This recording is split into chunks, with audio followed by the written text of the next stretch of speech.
Let me just open my, hold on 1 second, I think it's here. I'm so nervous because I haven't done this in such a long time. Okay. Alright. Hi guys, it's Paula. Welcome to my channel, or welcome back to my channel. Today I thought I'd do something different. I typically talk about handbags, or every so often some lifestyle hauls, but it's March of 2023, and if you clicked on this video, chances are you are looking into, or you're already preparing for the MEXT Research Scholarships Embassy Recommendation applications. For ease of reference, we're going to divide it into two parts or two phases. The first one will be first screening, and then the second one will be second screening. Now, this video will only focus on the first screening, which I think is lengthy in itself. The second thing that I'm going to do is that for this particular video, I will divide it into several parts, and I will leave the timestamps down below in the description box so that if there are parts that you're more interested in, you can skip to those and basically just ignore the rest. I feel like it's so important to preface this video by saying that every applicant's experience or every scholar's experience is really quite unique. So sure, the documents are the same, the requirements are the same, the process is the same, but every person's experience going through that process would really be different. So there are parts to this video that might not resonate with you or might not work for you, and there are parts that might work for you. So kind of just take everything for what it is and maybe at best triangulate it with what you've already found online and see what will fit your preparations, and then discard everything else that you feel will not. Okay, so without further ado, let's get started. There are a lot of resources online that talk about the MEXT Research Scholarships, particularly for the embassy recommendation. I say this because there is another track called the University Recommendation, which I'm not too familiar with because that's not the track that I went for, but because there are a lot of things online already on this. What this video just aims to do is contribute a little bit into that discussion.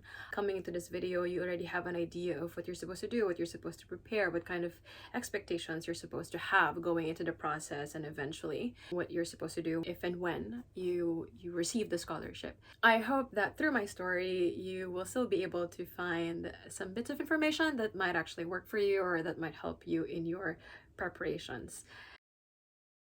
So what is the MEXT scholarship? I'm going to quote directly from the MEXT website. The Japanese government, or the MEXT, Ministry of Education, Culture, Sports, Science, and Technology Scholarship, supports foreign students who study in higher education institutions selected on the recommendation of the Japanese Embassy or Consulate General, University, or Authority. Now, in particular, the Research Student Scholarship, and this I quote from the Embassy of Japan in the Philippines website. So, a Research Student Scholarship offers applicants the opportunity to spend at least 18 or 24 months conducting independent research under a Japanese professor. Any field of study is eligible for the scholarship, but applicants must find a Japanese professor willing to supervise their research. Check the websites of Japanese universities to look for professors under the desired field of study. However, this does not guarantee that the applicant will be placed with that professor. Applicants are allowed to contact the professors directly when they pass the first selection. So that's kind of important, and that'll be part of my discussion later on. Just a quick background, I am a Filipino citizen and I'm currently a PhD student. I did go through the MEXT Scholarship Embassy Recommendation pathway in 2021, and I entered Japan in April of 2022. So technically I am from the 2022 batch. I am a lawyer by profession, and I have been a lawyer for the last 10 years. So every year when the application process starts, the diplomatic mission in your locality will post on their website the application guidelines. From what I know, the fine print tend to change, essentially depending on what MEXT feels would be the best set of guidelines for that particular year. But I think the general framework remains the same, and the expectations from the applicants more or less remain the same. But just to be safe, when the application process opens, make sure that you go through every nook and cranny of the application guidelines, because you need to be able to comply with all the fine print that's written on that particular year's application guidelines. Timeline. I'm basing this off two things. The first one is the website of the Embassy of Japan in the Philippines. The second one is my experience. Maybe the second one you can kind of just take with a grain of salt. Now, from the website, what they do say is that the application process can start at around March. In my experience, at least for 2021, if I'm not mistaken, it opened at around late April or early May, with the end of May being the deadline for all the documents that we had to submit. So if you're interested in applying, just make sure that you're constantly on the lookout for announcements from the diplomatic mission based in your country. Quickly, just really quickly, what do you need to prepare? Your documents, your referees or those who will be writing your recommendation letters, your research interest and proposal, and I think this is the most important part, you need to prepare yourself. You really need to prepare yourself. You've probably heard about this numerous times, but this scholarship requires a lot of patience. It takes about a year from the time that the application opens until the time that you hear word or you hear the confirmation from Tokyo that you've already been placed in a university and that you're leaving on a particular date. But there will be weeks where it will just be radio silence and it will feel excruciatingly long. A lot of sleepless nights, I had a lot of uncertainties, but personally I feel like the whole process was worth it and I'm here now, so can't complain.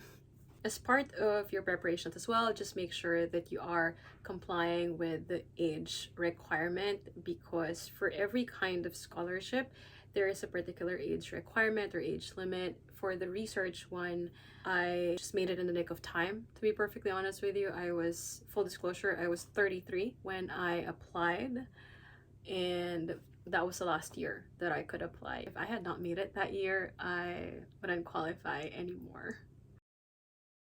So now that you know what you're supposed to prepare for the first phase, let's get to the documentary screening. For this part, obviously, you need to prepare all the documents that's required based on the application guidelines. I am currently referring to the guidelines that was issued in 2023. As I said previously, this could change depending on what MEXT feels should be required of the applicants for a particular year, but more or less the same as what we had to submit. Okay, so let's get through the documents one by one. The first one is the application form. There is a form prescribed by MEXT, and this application form is pretty straightforward. It has all your details, your educational background, any relevant employment records or employment details if you've been working for a while or if you have worked previously, and other boxes that basically allow you to talk about yourself and your research and why you want to do it in Japan. Now, this part would be very specific to my application and being an applicant from the Philippines from a certain generation. I hate to put it that way, but it's actually true. So you can skip this part if you're not from the Philippines or if you don't want to hear about what I kind of had to explain in my application form. Firstly, I went to several primary schools due to my dad's job. So I wrote down on the education background, specifically for the box on primary education, the very last primary school that I went to, so where I graduated, primary school. And then I used the box on notes at the very bottom to explain this and to indicate the names of the other primary schools I went to and the years that I was there. Second thing is, I came from a generation of Filipino high schoolers that only had to go through 4 years of high school. We didn't have junior and senior high school at the time. So this was something that I also had to explain in my application. I indicated on the box for high school, my high school, and the 4 years that I was in that high school. But I had to explain that because there was no junior and senior high school in the Philippines at the time, then I was basically limited to that 4 years. This bit is particularly important because some universities require a certain number of years before they can admit a student into their master's degree program or their PhD program. I think most countries don't have to grapple with this because they do have junior and senior high school, and by the time they apply for a master's program or a PhD program, they have the required number of years. But in our case, ultimately, from my generation, we would lack 2 years. So in my case, even if I had a shorter period of high school, I was able to comply with the required number of years because after my undergraduate degree, I went to law school. So that's an extra 4 years. Then I completed 2 master's degrees after law school. In the application form, there's also a language proficiency box. I had an old IELTS results, and because it's old, it's obviously expired. And this whole expiration date should be discussed, but for another time. I was not comfortable putting it in the English language qualifications box because of the expiration. I wrote it down under others and included the score and included the year. I also submitted a certificate of English as a medium of instruction issued by the law school I graduated from. The second document on the list is the placement preference application form. For PhD students, matching with a program and matching with a supervisor that would fit your research is very, very, very critical. It's quite different from a master's degree in that sense, where you're still able to kind of explore what you want to do, what you want to look into, what you want to research, and then given a roster of experts in your faculty, you can choose while you're undergoing the program and doing your coursework.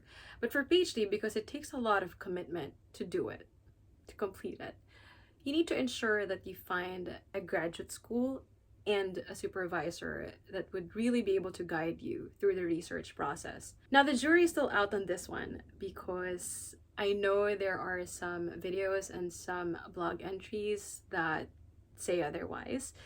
But in my case, I did not contact a potential supervisor ahead of time.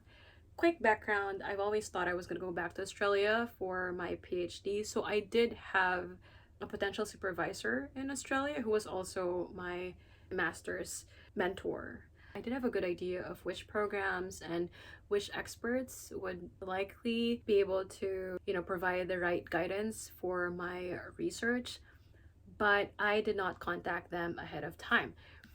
If you may recall, I said earlier that on the website of the Embassy of Japan in the Philippines, they said, and I quote, "Applicants are allowed to contact the professors directly when they pass the first selection." We'll get into that in the second part, like contacting the universities and contacting potential supervisors.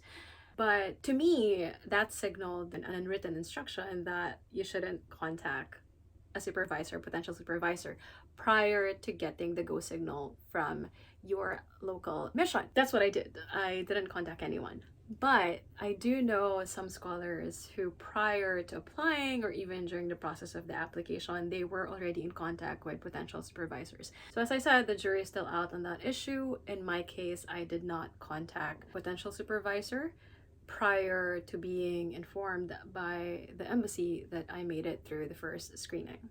For this form, I did indicate 3 choices of universities and then potential academic supervisor based on my field of study. Don't worry too much about this because it can still change down the line. The diplomatic mission in your locality will ask you to submit it again alongside the 2 provisional letters of acceptance that you have received from your preferred universities during the second screening. We're not going to go into too much detail into that for now, but this document is still important. Of course, they wouldn't require that of you if it was not. In certain instances, your panel will refer to your placement form and ask you why this university, why this program, why this particular expert. So it's still important, but fret not, you can still change it down the line.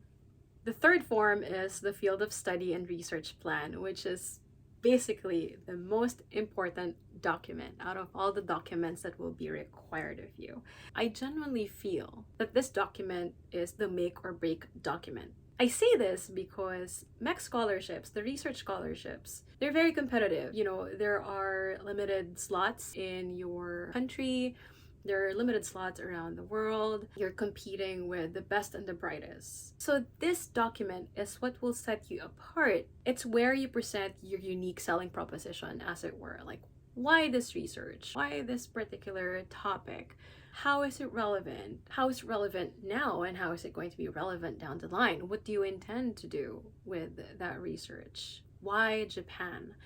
So think out of all the documents, like sure, you have the application form and you have your diploma and you have your transcript of records, but ultimately this document is the most personal. So make sure that when you prepare for the MEXT research scholarships applications, you devote a lot of time working on this 2-page document. So yes, it is limited in the number of pages. So part of the challenge is, being able to put everything that you want to put in about your research and your research plan, consolidate everything into 2 pages.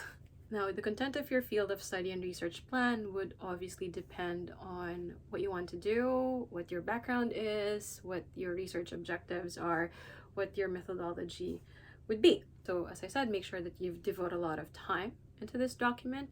Make sure that you're able to show why this research is important, why doing it in Japan is important. Use this opportunity to make yourself stand out as a future researcher and as a future MEXT scholar. Documents 4 and 5 pertain to the academic transcripts as well as certification of graduation or diploma. For this one, make sure that you follow instructions, specifically if there are translations that need to be done. So in my case, my undergraduate degree diploma was in Latin. So I had to request my undergraduate university for an English translation of that and submit it to the embassy alongside all the documents that I had to submit. I'm really quite OC. I probably should have started with that, But I'm really quite OC. So because there are a lot of documents and the requirements kind of differ based on the documents, some instances original documents are required, in some instances certified true copies would be sufficient. What I did was to make sure that I don't miss anything. I made a literal checklist of all the documents that I needed to submit and the form that it needed to be in for it to qualify. Sixth document is the recommendation letter from the president, dean, or the academic advisor at the current or last university attended, and I'll discuss that alongside document number 10, which is the recommendation letter from the present employer. I have been working for a while, and at the time that I applied, I was working, so I needed to secure that letter as well. Just some things that I did for these particular documents. I contacted my referees way ahead of time. So as soon as I knew I was going to apply for the MEXT research scholarships, I informed them right away because I needed to give them time to go through my field of study and research plan form. I needed to give them time to understand what kind of scholarship this is going to be and what kind of research I was going to do and how those two fit. Write the recommendation letter based on that. I gave them a copy of my research proposal, and then I also offered to discuss with them my research plan, research objective, research methodology, if it would help them in writing their recommendation letters for me. There's no prescribed form for this. There's a sample form that will be available to you, but it's not a prescribed form. For my academic mentor, he had actually written his own recommendation letter. It was free form, essentially. For my employer, my boss, he used the sample form and just responded to the questions that were found there and actually signed the form itself. I guess this would really depend on the instruction for that particular year, but make sure that if a wet signature is needed, you inform your referees beforehand. I think now that we're easing into more face-to-face activities, a wet signature might actually be required. If you did study in places that is outside of your home country, this would potentially pose more of a challenge for you securing a document with a wet signature, but just keep that in mind as you prepare for the applications. Medical certificate. So I submitted one during the documentary screening, but as soon as I got through the first screening, I had to do it all over again. So just something to keep in mind that you might have to do it again. And then abstracts of thesis, pretty straightforward. I had provided abstracts of my undergraduate, my law school, and my 2 master's degrees theses. And then certificate of language proficiency, as I said, this does not need to be a TOEFL or an IELTS, but in my case, I provided my old IELTS because I mentioned it in my application form, and then I also provided a certificate of English as the medium of instruction issued by my law school. And then, if relevant to your line of research, document number 11 requests you to provide photographs of your work or a digitally recorded media of your musical performance. Essentially, after I completed everything, I submitted them to the diplomatic mission in the Philippines and then waited for word. Now on to the interviews. So as I said, during my time, the deadline was the end of May. I received word that I qualified for the interviews, I think third week of June. So this was June 2021. During our time, because the face-to-face interactions were still very much limited, we did not have to sit down for an examination, a qualifying examination. So we went straight to interviews. I received word that I was going to go for my panel interview online in 2 weeks' time. So for the examination part, unfortunately, I can't help you, but I will talk about my interview preparations and the interview that I had to go through. And I had no idea how many panelists there were going to be, but I was just told that it was going to be a 25-minute online interview. How did I prepare for that? Now, there are a lot of blog entries, YouTube videos, tweets, and even LinkedIn posts that talk about the kind of preparation that former scholars or former applicants have done. As I said, each applicant's experience is quite unique, but there's a common theme to the kind of preparation that they do. They often revolve around two things. The first one is your research, so your research objective, your research methodology, and linking that to your background, like whether that's academic background or your work background. And the second one is why do that research in Japan. So to prepare for the interviews, and I will go through my notes, because this is quite lengthy. To prepare for the interviews, I read all the articles that I could find on the research scholarship. I went through a lot of YouTube videos, a lot of LinkedIn posts, a lot of tweets, a lot of blog entries, and they were very, very helpful. What I did was I took down all the questions that were asked and questions that I could find. I then had a notebook, and I'll post a photo somewhere in the screen. I had a notebook where I wrote down how I would answer each question, given my background, given my research plans, given my research objective, and why I felt that the MEXT scholarship would be the best fit for my research and PhD plans.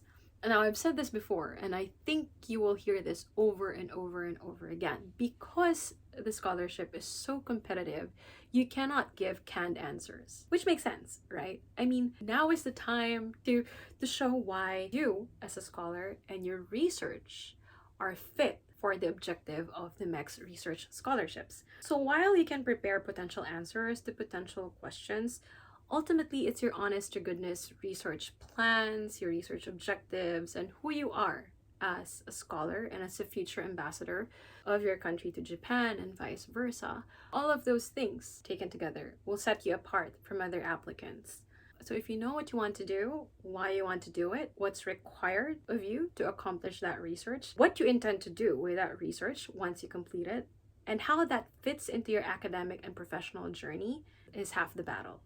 I also want to say that while I prepared potential answers to these potential questions, I knew, and I had no plans of actually reading them during the interview should they be asked. But what I did was, in the 2 weeks before the interviews, I would sit down with my mom every night and talk about my research, talk about the issues surrounding my research, particularly because my area of research is social science and law, so current events figure largely into it. I also took the time to really develop a good idea of what I was going to do with the research in the mid and long term. So my intention with that exercise really was to make sure that I had a good understanding of why I was doing what I said I'm going to do. Also, I wanted to be able to get used to talking about my research plans with, as much conversational ease as was possible given the topic.